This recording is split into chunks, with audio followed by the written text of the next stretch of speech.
মিয়া ভাই, আমি কোন কোন জায়গায় কিতাব নিয়ে যাই, শখ করে নেই না। কিতাব নিয়ে যাওয়ার মূল কারণ থাকে দুইটা। আজকেও যে কিতাব নিয়ে আসছি না তা না, আজকেও কিতাব নিয়ে আসছি। 22,654টা কিতাব আছে আজকে আমার সাথে। কোনগুলি মাহফিলে ফেস করি, অনেক সময় ফেস করি না, হার্ড কপি সফট কপি কিতাব নিয়ে যাই। কারণ আমি আলাউদ্দিন জিহাদি বাকি বাহাসে বিশ্বাসী না। কেউ নগদ বাহাস করলে খাবলাদা ধইরা নগদ বাহাস হবে, কোনো ছাড় নাই। বাহাস করুন, 1 মাস 1.5 মাস আগে স্ট্যাম্পে লেখা হইল বাংলা ভাষাভাষী সারা পৃথিবীর অধিকাংশ মুসলমান জানে বাহাস হবে। যার নাম 1 নম্বরে লেখা এই কানাই, এই ধান্দাই বলে আমি শুনছি না। আমি কিছু মেশিন লাগা কানে, তোর কানে সমস্যা আছে। আগের দিন ভাগে খেলে আরে কিসের বাহাস করবে? একবার যদি পাই 10 মিনিটে সারা পৃথিবীর মুসলমান, সুন্নি মুসলমান দেখবে আমার নবীর পাগলদের এই দল হক না বাতিল। একবার যদি পাই ভাগে খালি ভাগে।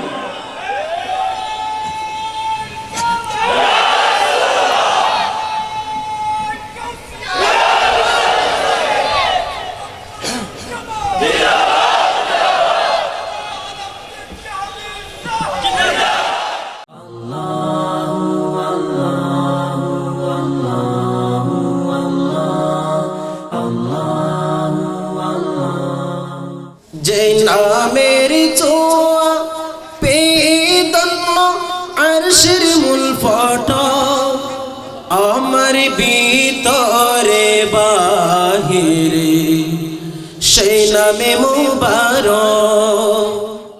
আসসালামু আলাইকুম ওয়া রাহমাতুল্লাহি ওয়া বারাকাতুহু। ইন্নাল হামদালিল্লাহ ওয়াস সালাতু ওয়াস সালামু আলা রাসূলিল্লাহ وعلى آله وأصحابه وأهل بيته أجمعين بعد. فقد قال الله تعالى: إن الله وملائكته يصلون على النبي يا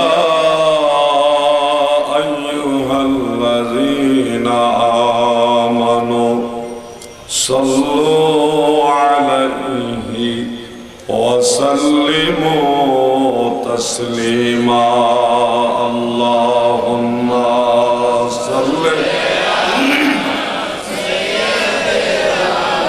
مولانا محمد وعلى آل سيدنا مولانا ذكر لا إله إلا الله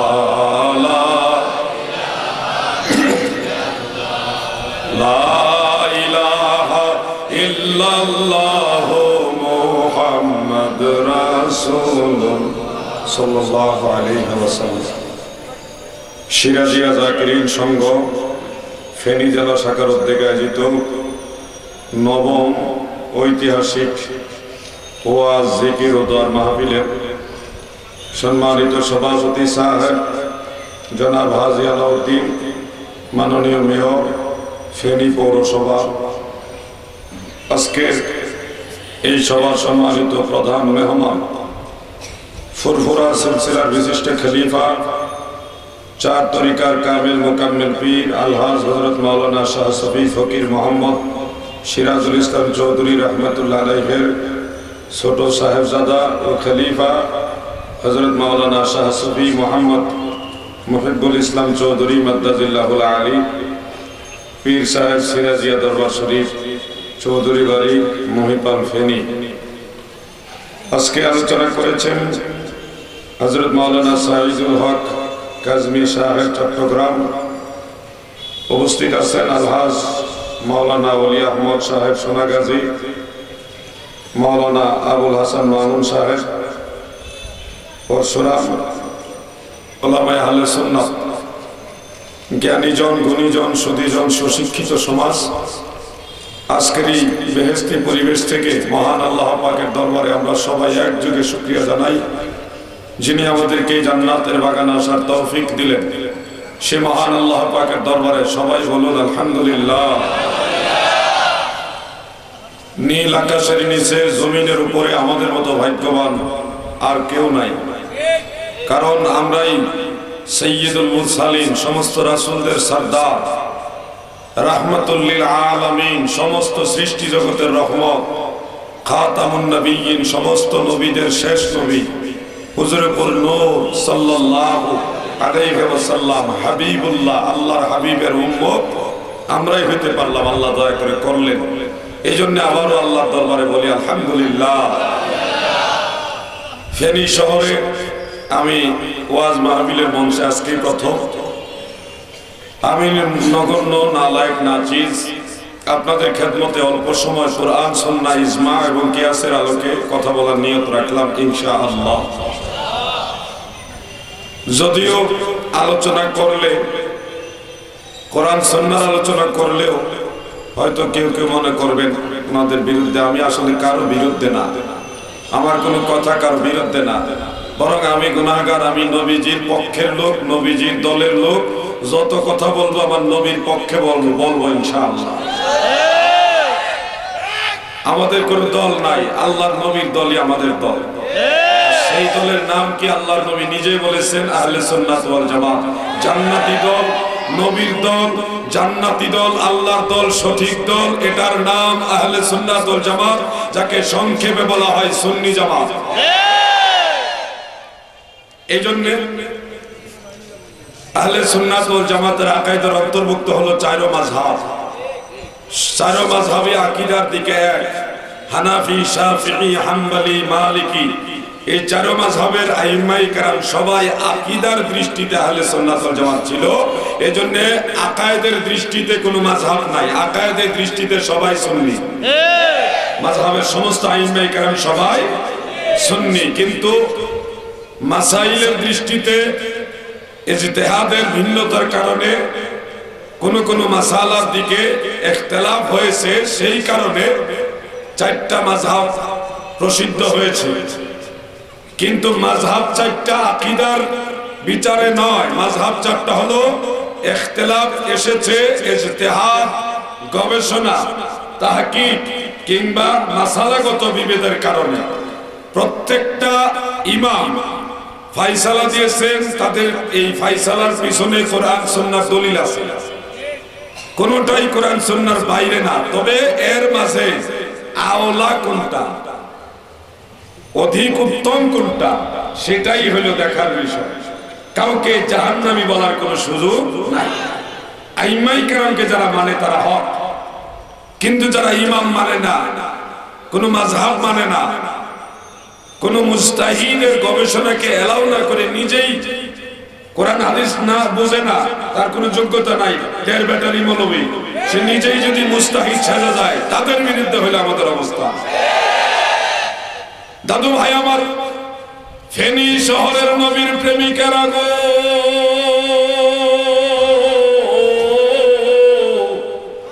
এই ফিতনার যুগে স্পষ্ট ভাষায় আমি অথম আলাউদ্দিন জাহাদি একটা কথা জানাই দিতে চাই। আমরা নগণ্য, আমরা গুনাহগার হতে পারি, হয়তো জাগতিক শক্তিতে দুর্বল হইতে পারি।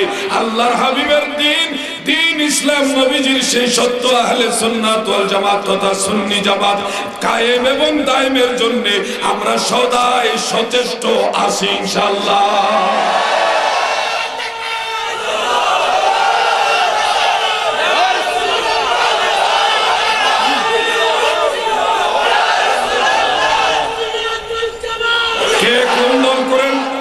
আমি জানি না কে কোন দল করেন, আমি জানি না। তবে সবাইকে বলছি, পৃথিবীর রাজনৈতিক দৃষ্টিকোণ থেকে যার যে দল করেন, এটা যার যার নাগরিক অধিকার। কিন্তু একজন মুসলমান হিসেবে আমাদের দল হবে, আমাদের নবী যেই দলে আমরাও সেই দলে। দাদু ভাই, আমি কোন দিকে আপনাদেরকে বলবো, সময় কম, আমার ওয়াজের মিটার গরম হইতে টাইম কম, পক্ষে 2 ঘন্টা লাগে। কিন্তু আপনাদেরকে যতটুকু সময় আল্লাহ চাহে তো হয়, এর মাঝে কয়েকটা তথ্য দেই। তথ্যগুলি বিচার বিশ্লেষণ করবেন, সুস্থ জ্ঞান আপনাদের সবার আছে। মুনাজাত আমরা সুন্নিরা পছন্দ করি, আমরা দোয়া করি, মুনাজাত করি, কিন্তু অনেকে করে না। যারা করে না তাদের উপর আমাদের কোনো অবজেকশন নাই, আহ্বান আছে আপনারা দোয়া করেন। সমস্যাটা হয় ওই সময় একজন মুসলমান দোয়া করছে, তার উপরে অ্যাটাকমূলক কথা বলা হচ্ছে, ওই সময় সমস্যাটা বাজে, ঠিক না ঠিক? একজন মুসলমান হিসেবে আমরা বিশ্বাস করি আমাদের দোয়া দরকার আছে, আছে না নাই ভাই? দয়াল নবীজি বলেন, তোমাদের প্রভু দয়ালু এবং লজ্জাশীল। এটা সুনান আবি দাউদের হাদিস এবং সুনান ইবনে মাজাতেও আছে। এই কামিল মাদ্রাসাতে এই মাদ্রাসার কিতাবটা পড়ায়, সেখানে উল্লেখ সহিহ হাদিস, মিশকাতুল মাসাবিহ, ওখানেও হাদিসটা উল্লেখ। আমার দয়াল নবী বলেন, আল্লাহর কোন বান্দা যখন আল্লাহর কাছে দুইটা হাত বাড়ায়, তখন দুইটা হাত খালি ফিরে দিতে আল্লাহর লজ্জা লাগে। সুনান আবি দাউদের মধ্যে আরেকটা হাদিস উল্লেখ, ইমাম বুখারী রাহমাতুল্লাহ আলাইহির আদাবুল মুফরাদের মধ্যেও সহিহ সনদে হাদিস কানা উল্লেখ। আল্লাহর নবী বলেন, আদ-দুআউ হুয়াল ইবাদা, অর্থাৎ দোয়া করাটা এটা নিজেই একটা ইবাদত। সুবহানাল্লাহ। তো যেখানে একটা ইবাদত, দোয়া করাটাই একটা ইবাদত, সেখানে তার বিরুদ্ধে কথা বললে সাধারণত ধর্মভীরু মুসলিম যারা, তাদের কষ্ট লাগবেই, ঠিক না বেঠে? তুমি দোয়া করো না, তোমার ব্যক্তিগত ব্যাপার, তুমি সারা জীবন একবার আল্লাহর কাছে চাইও না, আল্লাহর অভাব হবে না, আল্লাহ অভাব থেকে পবিত্র। বরং তুমি যদি না চাও তুমি ক্ষতিগ্রস্ত হবে, চাইলে তুমি লাভবান হবে, কথা ঠিক না বেঠে? আমরা দোয়া করি। আপনারা যারা মুরব্বীরা আছেন, বয়োজ্যেষ্ঠ যারা আছেন, পর্দানিশী মা বোনেরা যারা আছেন, মা গো, ও মা, এত কষ্ট করে যে সন্তানরে লালন পালন করছে, কত কষ্ট করে সন্তানরে মানুষ লালন পালন করে, লেখাপড়া করা, মরার পরে যদি সেই ছেলে তোমার জন্য দোয়া না করে, ও বাবা, ও জগতের মা জননীরা, পেটের সন্তান যদি তোমার জন্য আল্লাহর কাছে দোয়া না করে, কেমন লাগবে? কেমন লাগবে? নিজের মনেকে জিজ্ঞাসা করে। আমরা সুন্নিরা কিসের জন্য এত কথা বলি? সারা দেশ বিদেশে এই দোয়ার পক্ষে কথা বলতেছি, শুধুমাত্র আমাদের লাভের জন্য না। আমরা ইনশাআল্লাহ সুন্নি, আমাদের সন্তানাদি আপনজন ইনশাআল্লাহ সবাই সুন্নি, আমরা দোয়া করি, দোয়া পাবো, কিন্তু আমরা চাই সারা পৃথিবীর মুসলমানরাও দোয়া পাক। আপনারা চান কিনা? সেই দোয়ার জন্য এত কষ্ট করে কথা বলা। নামাজের পরে মোনাজাত করেন, আসরের নামাজের আগে একজন বয়ান করেছেন এই বিষয়ে, আমি কিছুটা শুনেছি। মোনাজাত বা দোয়া মানেন, কিন্তু দোয়ায় হাত উঠাইতে অনেকের লজ্জা লাগে, একটু কষ্ট, হাত উঠাইতে কষ্ট। ওনাদের দাবি আল্লাহর নবী নামাজের পরে হাত উঠায় দোয়া করেন না, এই জন্য বিদআত। নবীজি নামাজের পরে হাত উঠায় দোয়া করেন না, এই জন্য বিদআত। কিন্তু ওনারা জানে না আল্লাহর নবী রাহমাতুল লিল আলামিন নামাজের পরে হাত উঠায় মোনাজাত করেছে। দলিল না জানা থাকলে মুহাক্কিক আলেমদের কাছে যাও, যারা জানে তাদের সোহবতে যাও, না জানলেই নাই নাই বলা, এই বদ খাসিয়ত দূর করো, ঠিক না বেঠে? আল্লাহর রাসূল নামাজের পরে দুই হাত উঠায় দোয়া করেছে। একটা দুইটা হাদিস না, আমার গবেষণায় 6টা হাদিস আছে। এর মধ্যে একটা হাদিস আমি আপনাদের শোনাই। এই মাদ্রাসায় তাফসীর বিভাগ আছে, তাফসীর বিভাগে একটা কিতাব পড়ায়, তাফসীরে ইবনে কাসির, তাফসীরে ইবনে কাসির। সেটার মধ্যে সূরাতুন নিসা এর 97, 98, 99, 100 এই 4টা আয়াতের তাফসীর করতে যে হাফিজুল হাদিস আল্লামা ইমাদউদ্দিন ইবনে কাসির রাহিমাহুল্লাহ একখানা হাদিস উল্লেখ করেছেন, যে হাদিসটা তাফসীরে ইবনে আবি হাতিম থেকে উনি নকল করেছেন। হাদিসের সনদের মান হাসান এইভাবে: عن أبي هريرة رضي الله تعالى عنه قال كان رسول الله صلى الله عليه وسلم رفع يديه بعدما سلم وهو مستقبل القبلة إلى آخر الحديث। বলেন সুবহানাল্লাহ। হযরতে আবু হুরায়রা বলেন, দুনিয়ার মানুষেরা শোনো,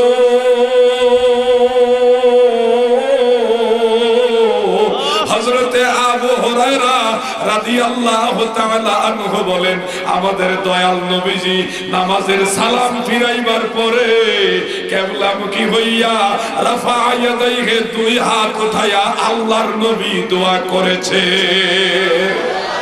ফেনীবাসীর কাছে আমার একটা প্রশ্ন, আল্লাহর নবী যেখানে নামাজের পরে হাত উঠায়া দোয়া করেছেন, সেখানে নামাজের পরে হাত উঠায়া দোয়া করা জায়েজ না নাজায়েজ? আরে চিৎকার মেরে বলেন, জায়েজ না নাজায়েজ? তোমার যদি মনে না চাই তুমি দোয়া করো না, কিন্তু আরেকজন ভাইকে দোয়া করতে বাধা দেওয়ার অধিকার তোমার নাই, এটাকে নাজায়েজ বলার অধিকার তোমার নাই। আরো হাদিস আছে, শুনো, দলিলের কোনো অভাব নাই। মুশকিল হলো, পাগলা আজকে বুঝবি না দোয়ার কি মর্ম, মরলে বুঝবি রে, কবরে গেলে বুঝবি একটা মানুষ দোয়া করলে কত লাভ হয়। কপাল পুরার দলেরা, তোরা জানোস না একটা মৃত মানুষের জন্য দোয়া করলে কত লাভ। কোরআন কারীমের মধ্যে আমার আল্লাহ দোয়া শিক্ষা দিয়েছে, রব্বানা গফির লানা ওয়া লিইখওয়ানিনা আল্লাযীনা সাবাকুনা বিল ঈমান। এটা আলাউদ্দিন জিহাদি বানাইছে, আল্লাহর কোরআনের কথা।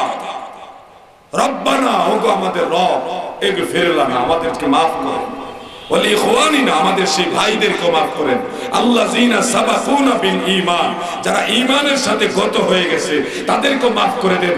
জিন্দা এবং মুর্দা সবার জন্য দোয়া শিখাইছেন আল্লাহ। যেখানে আল্লাহ নিজে দোয়ার পক্ষে, সেখানে দেড়বাটারি নজদি মার্কা মোল্লা দোয়ার বিপক্ষে। আমরা কি নজদি মোল্লা চাই না আল্লাহ চাই? কথা বলেন, কাকে চাই? দোয়া করিস না, তোর হাতে তুই থাক। আরো জনে দোয়া করলে তোর কষ্ট লাগে কেন রে ভাই?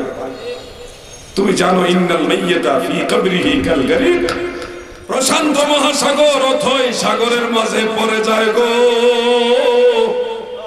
চতুর্দিকে শুধু পানি আর পানি দেখে, যেই দিকে সাঁতার কাটে ওই দিকেই শুধু পানি আর পানি, কোনো কিনার খুঁজে পায় না। ওই সময় সে কতই না চেষ্টা করে নিজেকে বাঁচাইবার জন্যে। এমন একটা কঠিন বিপদে ওই লোকটা যখন থাকে, আল্লাহর হাবিব বলেন, মুমিন মুসলমানদের মধ্যে যারা গুনাহগার তারা মারা গেলে ওই ধরনের বিপদের মধ্যে থাকে। আল্লাহর নবী বলেন, ওই সময় তার মা, তার বাবা, তার ভাই, তার বন্ধু, তার আপনজন কেউ যদি তার জন্য দোয়া করে, পাহাড় সমান উপকার হইয়া তার আমলনামায় যোগ হইয়া যায়। সেই দোয়াগুলি বন্ধ করা হচ্ছে। ভয় দেখাচ্ছে বেদাত। ফেনীর মুসলমান, সুন্নিরা আপনাদের শত্রু না, কারণ সুন্নিরা চায় মানুষ মানুষের জন্য দোয়া করুক, বরং দোয়া যারা করে না, দোয়া যারা করতে দেয় না, তারাই মুসলমানের শত্রু। ঠিক না বেটে? আজ না হয় কাল এই কথাগুলি বুঝবেন। ছেলে মাদ্রাসায় ভর্তি করছেন, খুব ভালো। হুজুর এসে বলছে, আপনার ছেলেটা দেন, একটা ছেলে আলেম হইলে বংশের সবাইকে সুপারিশ করে হাসরের ময়দানে জান্নাতে নিবে, সবার জানাজা পড়াবে, সবার জন্য দোয়া করবে। আপনার মনটা নরম হইলো, আমার একটা ছেলে আলেম হোক, আমাদের বংশে একটা আলেম হোক, মরলে জানাজা পড়বো, দোয়া করবো, কবর জিয়ারত করবো। কত আশান্বিত হয়ে ছেলেটা আলেম বানাইছে। ছেলে আপনি দিচ্ছেন খুব ভালো নিয়ম, কিন্তু এই নজদির ট্যাবলেট খাওয়া মাতাল মৌলবী, সে আপনার ছেলেকে মাদ্রাসায় নিয়ে শিখাবে, হাসরের ময়দানে নবীদেরই কোনো পাওয়ার থাকবে না, নবীরা ইয়া নাফসি ইয়া নাফসি বলবে, আর পীর সাহেবদের তো খবরই থাকবে না, আর আমরা তো বেইলি নাই। আপনাকে বললো কি, আর ছেলেকে শিক্ষা দিচ্ছে কি? রাত দিন তফাৎ। আমার কথা বিশ্বাস হয় না? একটু যাচাই করে দেখে। আমরা বিশ্বাস করি একটা ছেলে আলেম হইলে সে যদি মুত্তাকি হয়, আমলদার হয়, ময়দানে হাসরে তার বংশের কম পক্ষে 10 জন শাফাআত করে জান্নাতে নিবে, আরো বেশি নিবে, এটা নিম্নে। একজন হাফিজে কোরআন যিনি হালাল হারাম বাইসা চলে, আল্লাহর নবী বলেন সেও তার বংশের 10 জন সুপারিশ করে জান্নাতে নিবে। কেমন 10 জন? আল্লাযী কাদ ওয়াজাবাত লাহুন নার, যাদের জন্য জাহান্নাম ওয়াজিব হয়ে গেছে এমন 10 জন সুপারিশ করে জান্নাতে। দাদু ভাই আমার, নামাজের পরে মুনাজাতের ব্যাপারে আরেকটা হাদিস আমি আপনাদের শোনাবো। যারা লা মাযহাবী দোয়া যারা মানো না, তোমরাও আমাদের শত্রু না, তোমাদেরকে উল্টাটা বোঝাইছে। বলছে সহিহ হাদিস, সহিহ হাদিস, এই আসমানের নিচে জমিনের উপরে এমন কোন বাপের ভূত যদি থাকো, আলাউদ্দিন জাহাদের সামনে দাঁড়ায় বলো যে আল্লাহর নবী নামাজের পরে হাত উঠায়া মুনাজাত করতে নিষেধ করেছেন। একটা দলিল দাও, একটা দলিল দিতে পারলে প্রকাশ্যে মন্ত্রী হিসাবে ঘোষণা দিলাম 1 লক্ষ টাকা আমি দিব। দলিল দাও। দলিল যদি না দিতে পারো তাহলে দুয়ার বিরুদ্ধে কথা বলা চলবে না, ঠিক না?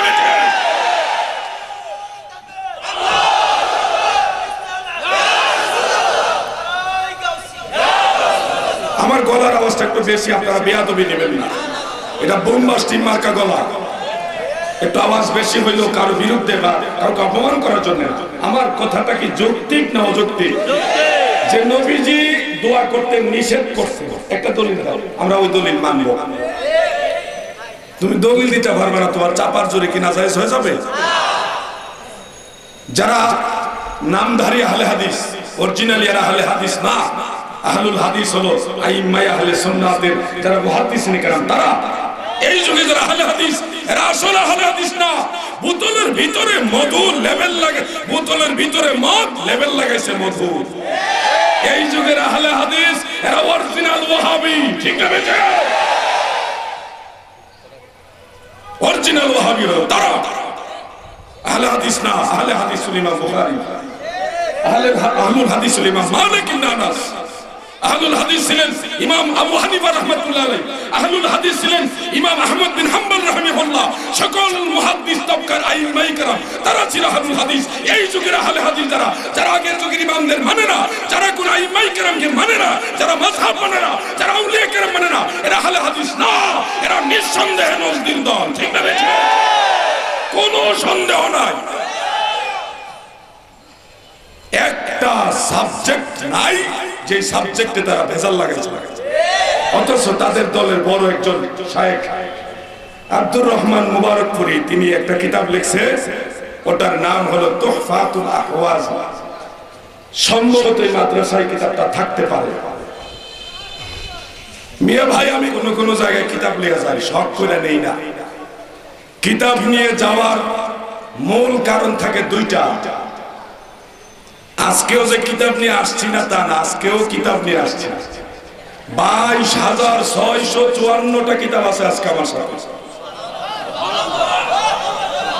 কোনগুলি মাহফিলে ফেস করি, অনেক সময় ফেস করি না, হার্ড কপি সফট কপি কিতাব নিয়ে যাই। কারণ আমি আলাউদ্দিন জিহাদি বাকি বাহাসে বিশ্বাসী না। কেউ নগদ বাহাস করলে খাবলাদা ধইরা নগদ বাহাস হবে, কোনো ছাড় নাই। আগের দিন বাগে খাইলেছি, কিতাব দেখাইলে চলে কেন? কিতাব কি এটা অন্য কোন গ্রহ দিকাইছে? কিতাব নেই দুইটা কারণে। বাংলাদেশের পূর্ব থেকে পশ্চিম, উত্তর থেকে দক্ষিণ বহু জায়গায় মুসলমানদের মাঝেই কোন বিষয় নিয়ে এমন একটা অবস্থান হয়, তখন সামাজিকভাবে বা এলাকার নেতৃত্ব স্থানীয় যারা আছে তারা বলে যে তোমাদের আলেম নিয়ে আসো, ওনাদের আলেম নিয়ে আসো, আমরা দেখি কার ঠিক। তখন দুই পক্ষের আলেম আসার একটা পরিবেশ করে।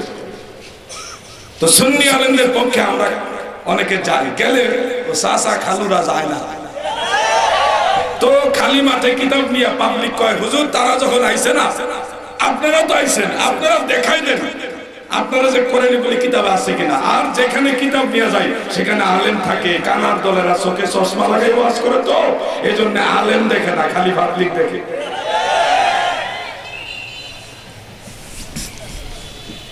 দাদু খুব মনোযোগ।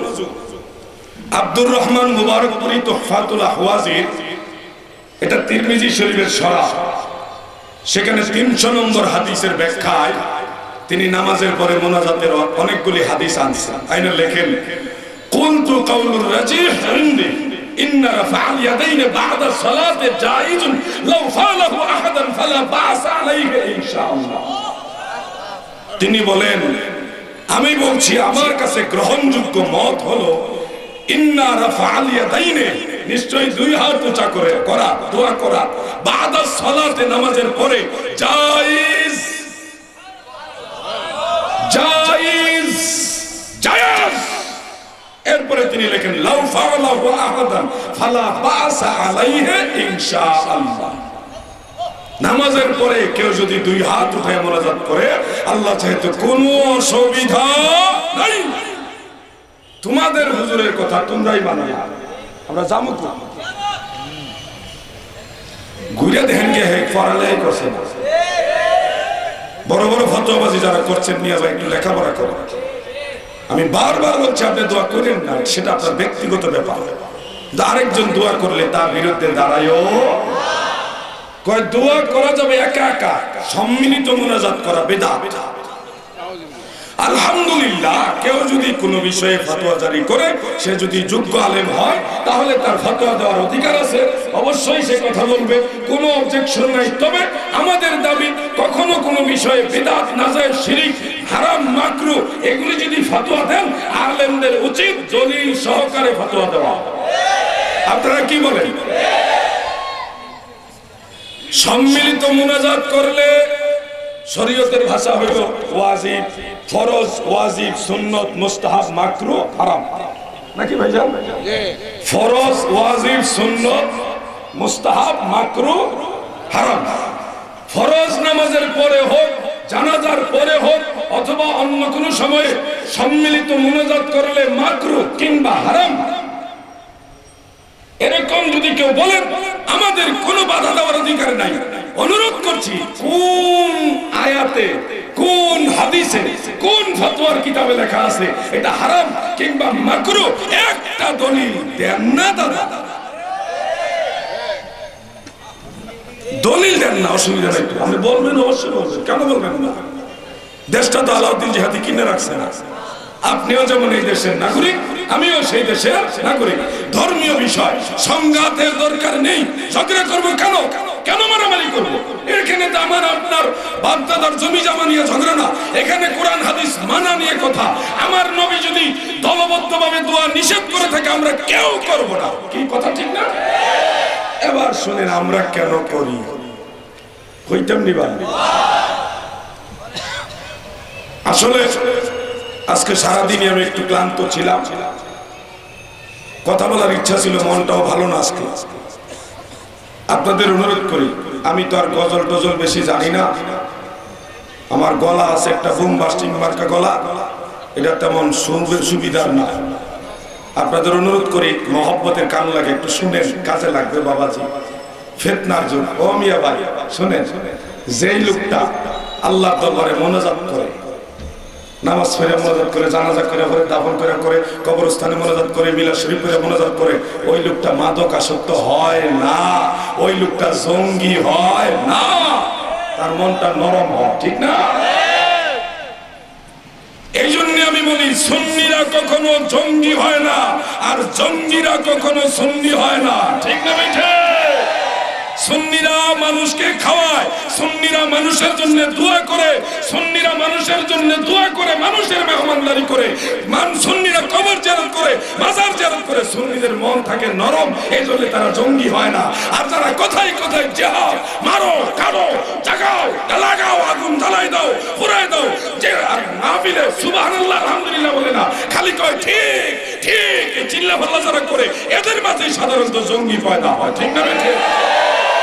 বাস্তবতা আমরা দেখছি।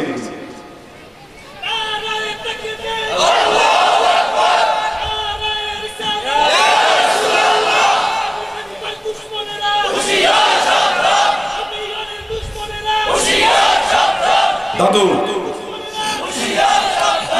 এবার শোনেন, আমরা সম্মিলিত মুনাজাত কেন করি? আপনারা যারা লামাযহাবী সহিহ হাদিসের অনুসারী দাবি করে বলতেছেন সম্মিলিত মুনাজাত বিদআত, আমি দুই একটা হাদিস বলবো কি? একটু মনোযোগ দিয়ে শুনেন। একটা হাদিস ইমাম বুখারীর অন্যতম উস্তাদ ইমাম আহমদ বিন হাম্বল রাহিমাহুল্লাহ মুসনাদ ও আহমদের মধ্যে হাদিস খানা উল্লেখ করেছেন এবং মুস্তাদরাক লিল হাকিম মুস্তাদরাকে হাকিমের মধ্যে ইমাম হাকিম নিসাবুরি রাহিমাহুল্লাহ তিনিও হাদিস খানা উল্লেখ করেছেন। কানজুল উম্মালের মধ্যে হাদিস খানা উল্লেখ ইমাম জালালউদ্দিন সিয়ুতি জামিউল আহাদিসের মধ্যে হাদিস খানা উল্লেখ করেন। ইমাম নুরউদ্দিন হাইসামি রাহমাতুল্লাহ আলাইহি মাজমাউল জাওয়াইদের মধ্যে 10ম খণ্ডে এই হাদিস খানা উল্লেখ করেন। আপনারা মনে মনে ভাইবেন না যে উনি কিতাবের নাম বলতেছে আন্দাজি। আমার জীবনে আমার সুস্থ জ্ঞান আমি কখনো ভুয়া রেফারেন্স দেই না।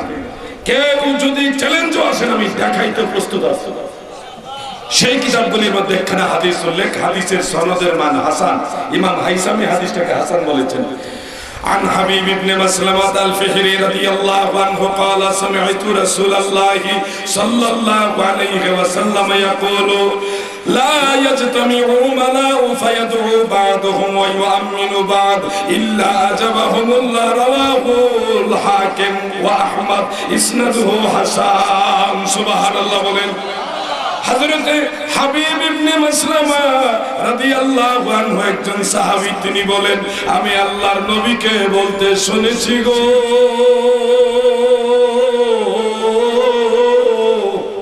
আল্লাহর রাসূল বলেন কোন মজলিসে যদি অনেকগুলি লোক একসাথে হাত উঠায় দোয়া করে ফায়াদু বা'দুহুম, তাদের কেউ দোয়া করছে ওই আমিনু বা'দ, এবং আর কেউ কেউ আমিন বলতেছে।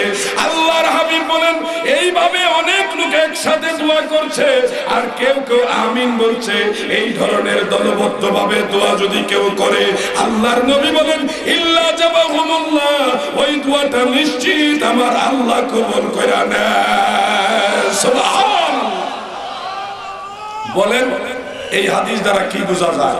সম্মিলিত মুনাজাত বেদাত না ইবাদত? আমার কথার উত্তর দেন, বেদাত না ইবাদত? আরো শুনে সহিহ বুখারীর মধ্যে উল্লেখ, বুখারীর হাদিসটা বলার আগে আরেকটা হাদিস ইমাম বুখারী রাহমাতুল্লাহ আলাইহির লেখা, ওটার নাম তারিখুল কবির। তারিখুল কবির বেশি বড় না কিতাবটা, এতটুকু চা হবে, সম্ভবত এই মাদ্রাসায় আছে অথবা উলামায়ে কেরাম যাদের ঘরে আছে একটু তালাশ করুন। আমার কাছে কেউ যদি এখন দেখতে চান আমি দেখাইতে রাজি আছি। সেখানে হাদিস খানা উল্লেখ এইভাবে عن أنس بن مالك رضي الله عنه قال كان رسول الله صلى الله عليه وسلم خرج من بيته إلى المسجد। হযরত আনাস ইবনে মালিক রাদিয়াল্লাহু আনহু বলেন আল্লাহর নবী তার ঘর মোবারক থেকে মসজিদের উদ্দেশ্যে বের হলেন। এরপর ওয়া কওমুন ফিল মসজিদ, এক দল, একটা কওম, একটা সম্প্রদায় মসজিদের মধ্যে ছিল। রাফিঈ আইদিহিম ইয়াদউনা, তারা সবাই দুই হাত উঁচা করে, আইদিহিম তাদের হাত উঁচা করে, ইয়াদউনা সবাই একসাথে দোয়া করতেছে। সুবহানাল্লাহ। আল্লাহর নবী আনাস রাদিয়াল্লাহু আনহু বলতেছে আনাস আমি যা দেখি তুমি কি তা দেখো? আনাস রাদিয়াল্লাহু আনহু বললেন ইয়া রাসূলুল্লাহ আপনি যা দেখেন আমিও যেন তা দেখি, আমার জন্য দোয়া করেন। নবীজি তার জন্য তাৎক্ষণিক দোয়া করলেন। আল্লাহ হযরতে আনাসের চোখের পর্দা সরায় দিলেন। তিনি দেখেন আল্লাহর তরফ থেকে উপর দিক থেকে যারা ওই দলবদ্ধভাবে হাত উঠাইয়া দোয়া করছে তাদের উপর অজস্র ধারায় রহমত নাযিল হইতেছে। ইমাম বাইহাকী রাহমাতুল্লাহ আলাইহি শুআবুল ঈমানের মধ্যে হাদিসটা উল্লেখ করেছে। আর কয়েকটা কিতাবে আছে। মানুষ মারা গেলে কবরের মধ্যে ডুবন্ত মানুষের মতোই কবরের মধ্যে থাকে, কঠিন একটা অসহায়ত্বের মধ্যে থাকে। জাহাজ থেকে একটা মানুষ যখন আনাস রাদিয়াল্লাহু আনহু বলেন নবীজি দ্রুত গতিতে সেই সম্প্রদায়, সেই কওম যারা দোয়া করছে হাত উঠায়া তাদের কাছে মিললেন, নবীজিও শরীক হলেন। আনাস রাদিয়াল্লাহু আনহু বলেন আমিও গেলাম, যাইয়া আমি এবং আল্লাহর নবী দুইজনে তাদের সাথে দুই হাত উঠায়া দোয়ায় শরীক হলাম। সুবহানাল্লাহ। এই হাদিস থেকে কি বোঝা যায়? সম্মিলিত দোয়া করা বেদাত না ইবাদত? সবাই বলেন বেদাত না ইবাদত? শুনেন, আমার কথাগুলি হয়তো একটু শক্ত হতে পারে, আপনার কষ্ট নিবেন না, আপনার দোয়া করেন না, এটা হলো আপনার ব্যাপার, কিন্তু মানুষকে দোয়া থেকে বঞ্চিত করেন না। যেই মানুষটা মানুষের জন্য দোয়া করে সেই মানুষটা জঙ্গি হয় না। যে মানুষটা মানুষের জন্য দোয়া করে সেই মানুষটা মাদকাসক্ত হয় না, সে সন্ত্রাস হয় না। যে মানুষটা মানুষের জন্য দোয়া করে সেই মানুষটা সমাজের জন্য উপকারী মানুষ হয়। ঠিক না বেঠে? আপনারা মানুষকে হিংসা করেন না, আপনি দোয়া করেন না, এটা আপনার আরেক বিষয়, কিন্তু মানুষকে দোয়া থেকে বঞ্চিত করবেন না। মিয়া ভাই কবরস্থানে জিয়ারত করি, আমরা করি না? জিয়ারত করতে যায় দুই হাত উঠে মোনাজাত করি না? এখানে এসে আরেক ঝগড়া লাগে, মোনাজাত পশ্চিম দিকে ফিরা করো, সবাই পশ্চিম দিকে করো। সুন্দর কথা, পশ্চিম দিকে ঘুরতে কেন বলছে? কাবা ঘরকে ইজ্জত করার জন্য। উদ্দেশ্য ভালো, উদ্দেশ্য ভালো, নিন্দা করার সুযোগ নেই। ওমাই ইউআযযিম শাআইরাল্লাহ ফাইন্নাহা মিন তাকওয়াল কুলুব। আল্লাহর নিদর্শন সমূহকে ইজ্জত করা এটা অন্তরের তাকওয়া, কালবের তাকওয়া। শাহ ওলিউল্লাহ মুহাদ্দিসে দেহলভী রাহমাতুল্লাহ আলাইহি হুজ্জাতুল্লাহিল বালিগার মধ্যে লেখেন, আল্লাহর যতগুলি নিদর্শন এর মধ্যে অন্যতম বড় নিদর্শন হলো কাবা ঘর। এখানে কি ফেকা বিভাগ আছে? এই মাদ্রাসায় ফেকা নাই, অথবা ফেনীতে কোথাও যদি ফেকা বিভাগ থাকে মাদ্রাসায়, কামিল মাদ্রাসায়, সেখানে হুজ্জাতুল্লাহিল বালিগা পড়াবে, পড়া, অথবা যার ঘরে আছে সেখানে দেখবেন আল্লাহর নিদর্শনের মধ্যে একটা হলো কাবা। সেই কাবা ঘরের দিকে ফিরে মুনাজাত যারা করতে চাচ্ছেন, খুবই সুন্দর উদ্যোগ, ভালো, প্রশংসনীয়, কোনো নিন্দনীয় আমি দিক দেখছি না। তবে ভাইজান একটা বিষয় সমন্বয় করে নেবেন, কবর জিয়ারতের সুন্নত তরিকাটা কি? কবর জিয়ারতের সুন্নত তরিকা কোন দিকে ফিরে জিয়ারত করা, এটা তো আমাদের জানা উচিত। কার থেকে জানবো? কোন মোল্লা, মুন্সি, মুফতি, মুহাদ্দিস, শাইখুল হাদিস ওনাদের ব্যক্তিগত মন গড়া ফতোয়া থেকে না। আল্লাহর নবী এবং সাহাবায়ে কেরাম কবর জিয়ারত যেই দিকে ফিরে করেছে ওই দিকটা প্রাধান্য দিতে হবে নাকি হবে না? কথা বলেন না কেন, হবে কিনা? তাহলে আমি দুইটা হাদিস শোনাবো। কয়টা শুনবেন তো? ইনশাআল্লাহ টাইম আছে, ইনশাআল্লাহ আরো একটু টাইম আছে। এর মাঝে আবার প্রশ্নোত্তর পর্ব যাইতে হবে। সব দিকে ইনশাআল্লাহ দেখি নৌকা কোন ঘাটে গিয়া লাগে, নাও ছাড়লাম। এমনিতে বলছে আমরা আওয়ামী লীগ কয়, তো আমরা মাননীয় প্রধানমন্ত্রীকে ভালোবাসি কেন? উনি আল্লাহর ওলিদেরকে ভালোবাসে। বঙ্গবন্ধুকে আমরা ভালোবাসি কেন? উনি খাজা গরিবে নওয়াজকে ভালোবাসতেন, হুজুর গাউসে পাক আব্দুল কাদের জিলানীকে ভালোবাসতেন। ঠিক না বেঠে? যারা আল্লাহর নবীকে ভালোবাসে, যারা আল্লাহর ওলিদেরকে ভালোবাসে, আমরা তাদেরকেই ভালোবাসবো। ঠিক না বেঠে? খুব মনোযোগ। আমি আরো একটু কথা বলবো, দুইটা হাদিস আগে বলি, তো গলার একটু ধার দিয়ে একটু দুরূদ শরীফ পড়েন। আল্লাহুম্মা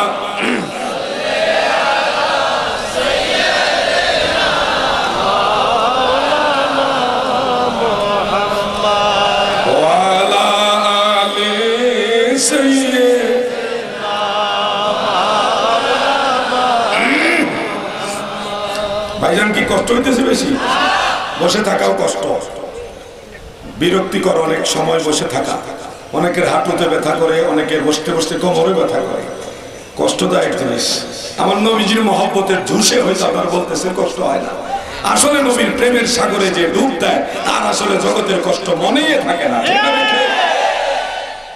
আসেন আরো কয়েকবার দুরূদ শরীফ পড়ি। আল্লাহুম্মা সাল্লি মারহাবা।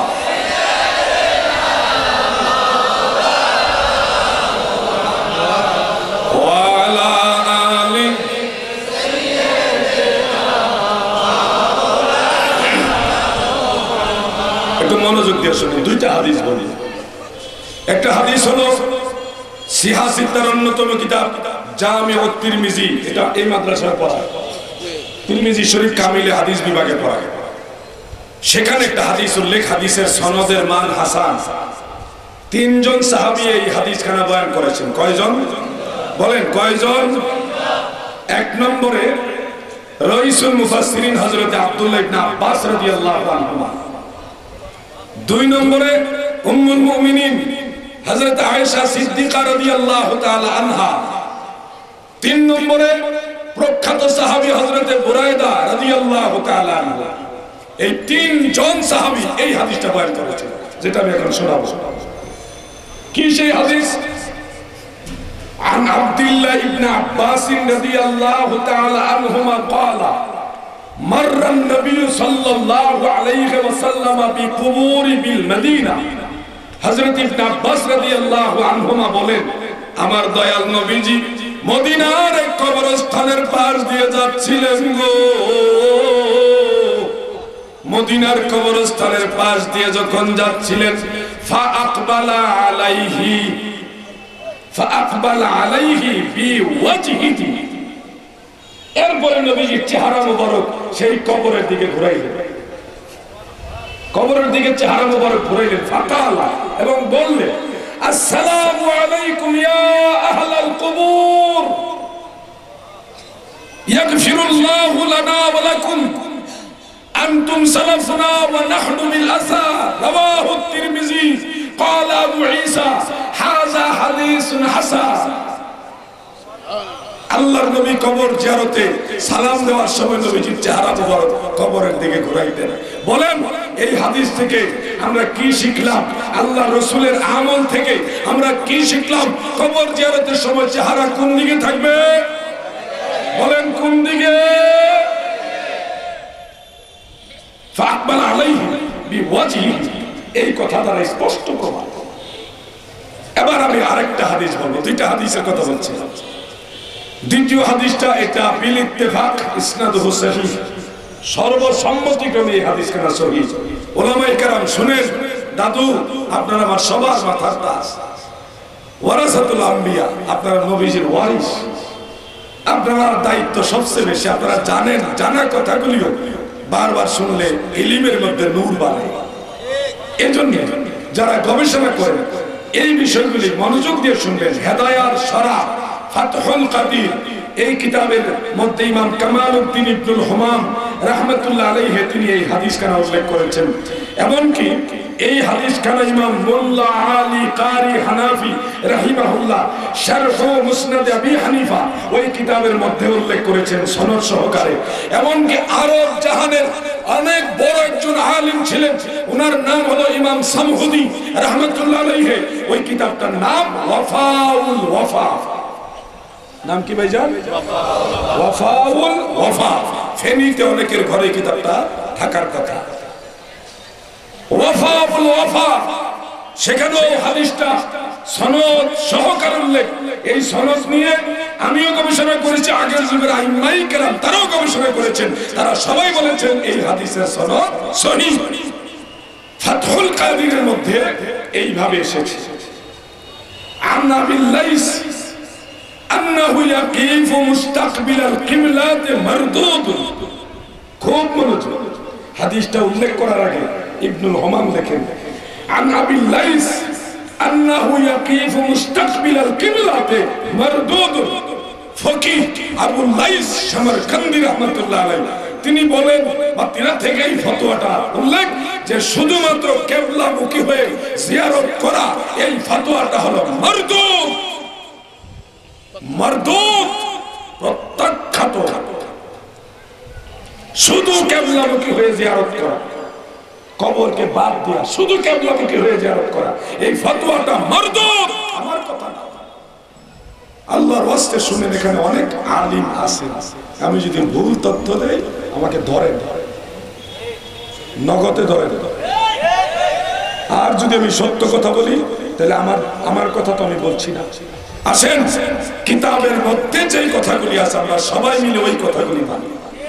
এরপরে লেখে, বিমা রাওয়া আবু হানিফা রাদিয়াল্লাহু আনহু ফি মুসনাদি, যেটা বর্ণিত হয়েছে আবু হানিফা রাহমাতুল্লাহ আলাইহির মুসনাদের মধ্যে। কি বর্ণিত হয়েছে? এবার হাদিস শুনুন। আন-নাফি আন ইবনে উমর রাদিয়াল্লাহু তাআলা আনহুমা قال من السنة أن تأتي قبر النبي صلى الله عليه وسلم من قبال القبلة وتجعل ظهرك إلى القبلة وتستقبل القبر بوجهك। ইমাম আযম আবু হানিফা রাহমাতুল্লাহ তিনার মুসনাদের মধ্যে এই হাদিসটা উল্লেখ করেন। ইমাম আযমের পরে এই হাদিসের পুরো সনদটা ওয়াফাউল ওয়াফা কিতাবের মধ্যে ইমাম সামউদি উল্লেখ করেছেন। সহিহ, অর্থাৎ আব্দুল্লাহ ইবনে ওমর বলেন সুন্নতের অন্তর্ভুক্ত হলো রাসূলুল্লাহ রওজা মুবারকে কিবলার দিক থেকে যাওয়া, যাই আল্লাহর নবীর রওজা মুবারক চেহারার সামনে রাইখা কিবলাকে পিছন দিয়া আমার নবীর রওজা মুবারকের সামনে দাঁড়ায় বলো আসসালাতু ওয়াসসালামু আলাইকা ইয়া রাসূলুল্লাহ। এই জন্য আমরা যারা হানাফি, আমরা যারা সুন্নি, আমরা চেষ্টা করি রাসূলের সুন্নাহ সাহাবীদের সুন্নাহও মানবো, কিবলাকে ইজ্জত করব, কাবাকে দুইটা সমন্বয় করে নেব। এমন একটা জায়গা থেকে জিয়ারতটা করি যেন কবরস্থানও সামনে থাকে, কিবলা কাবা ঘরও সামনে থাকে। তাইলে কাবা ঘরের ইজ্জত হইল, রাসূলের সুন্নত সাহাবীদের সুন্নত কবরকে সামনে রেখে জিয়ারত করা ওইটাও মানা হইল। কি বলেন, এটা কি খারাপ না ভালো? কথা বলেন না, এগুলো খারাপ না ভালো? কিন্তু আফসোস যারা বলছেন যে কবরের দিকে ফিরে জিয়ারত করা যাবে না, এই ফতোয়ার সাথে রাসূলের আমল সাহাবীদের আমলের মিল নাই। বড় বড় ধোঁকাবাজ বাইরেছে, ঘুমটা মূলক দল মাথায় ভাগিয়ে দেয় না, খালি ঘুমটা মেরে যাবো। কদিন পরে পরে নতুন নতুন ফতোয়া আমদানি করে সাপ্লাই, এটা নাই, এটা নাই, এটা বেদাত, এটা শিরক, এটা হারাম, এটা নাজায়েজ, এগুলি করে সাধারণ মুসলমানের আমল আখলাক এখন শেষ। খালি আবাকাবা জুব্বা উব্বা আর মুফতি মুহাদ্দিস শাইখুল হাদিস বড় বড় রকম সার্টিফিকেটের সংখ্যা বাড়ছে, কিন্তু সেই 20-30 বছর আগে মানুষ যে প্রেম নিয়ে ইবাদত করত, সেই প্রেমের ইবাদতের সংখ্যা বাড়ে নাই। মিছা কথা কইছি? 20 বছর আগে একটা গ্রামে খুঁজলে কয়েকটা বাড়ি পাওয়া যেত, যে বাড়িগুলিতে সকালবেলা কুরআন তেলাওয়াত হতো। রাতের বেলায় নিশিরে আল্লাহকে ডাকতো, গাফুরুর রাহিম নাম তোমার আল্লাহ আল্লাহ। কত সুন্দর করে মানুষ ডাকতো, তাহাজ্জুদ নামাজ পড়তো, জিকির আজকার করতো, মসজিদে পর্যন্ত তাহাজ্জুদ নামাজ হইতো। মিয়া ভাই বলেন তো, আগের তুলনায় আলেমের সংখ্যা বাড়ছে না কমছে? আগের তুলনায় তাহাজ্জুদ গুজারি বাড়ছে না কমছে? কি হইল আমরা আলেম হয়ে? মাগরিব নামাজ পড়ছেন না আমরা? কয়টা হাত পড়ছেন?